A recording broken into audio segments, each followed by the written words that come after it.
বক্তব্য দেবে। এই কাউয়া ওবায়দুল কাদের বলেছিল এই জালিয়াতি আওয়ামী লীগ চোর বাটপারের দল বলেছিল, বলেছিল তারা খেলা হবে আরে মাঠে খেলা হবে, তুমি কখনো পালিয়ে যাবে না এই কথা বলেছিলে। বাটপার তুমি আজ কেন পালালে? কিন্তু এই বিএনপির এই তারেক জিয়ার বাহিনী, এই জিয়ার বাহিনী কখনো দেশ পালিয়ে যাবে না। এই বেঈমান আওয়ামী লীগের দলের নেতা কাউয়া, সে একটা কাউয়া বলে পালিয়ে যাবে না। আর এখন পালালে কে? আমরা তো দীর্ঘ 15 বছর তাদের দুর্নীতি সহ্য করেছি, দিনের পর দিন জেল কাটিয়েছি, কিন্তু একটা দিন আমরা দেশ পালিয়ে যাই না। এই বেঈমান সরকার, এই ফ্যাসিস্ট সরকার এই দেশের অঙ্গীকার নাই। এই নরেন্দ্র মোদীর বউ,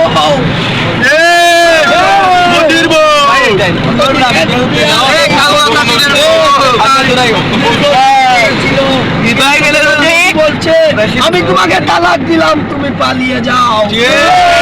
ওনার পালাবার জায়গা পাই না, ইন্ডিয়া থেকে গন্ডুবাই পালিয়ে গেছে।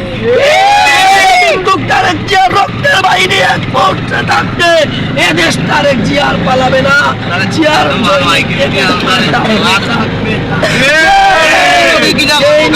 সংক্ষিপ্ত বক্তব্য শেষ করলাম। কষ্টের বিনিময় দীর্ঘ 15 বছর এই জালিয়াতি ডাকাত বাহিনী রাতের আধারে রাতের আধারে গ্রেফতার করতো, তাদের কারণে কিন্তু অনেক 15 বছর জেল কেটেছি। আমার তো কিছু সমস্যা আছে, কারণ কিছু কিছু লোক বেঈমান লোকরা জীবনে দেখলাম না দল করলো তারা। আরে ভাই তোমরা তো 15 বছর কেন আসিলাম এই আলিয়া মাঠে, এই এতিমগঞ্জে আমরা হাঁটি হেঁটে গেছিলাম। এই ডাকাত বাহিনী 80,000 জালিয়াত সরকারের এই আইন শৃঙ্খলা বাহিনীরা তারা আমাদেরকে যাইতে দেয় না, ডাক করে আমরা হেঁটে হেঁটে এই আলিয়া মাঠে যাওয়ার আমাদের মিছিল কিন্তু ফোন করতে পারে না। হঠাৎ পারে তোমরা বিএনপির এই গুল্লি কত গুল্লি খেয়েছি, এই পল্টন ঢাকার মাটিতে কত গুল্লি খেয়েছি, এই চাপলা চপলা গুল্লি খেয়েছি।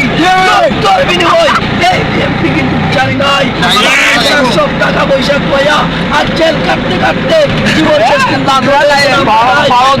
কিছু লোক এরা বিএনপি নামে রাজাকার এসেছে, তারা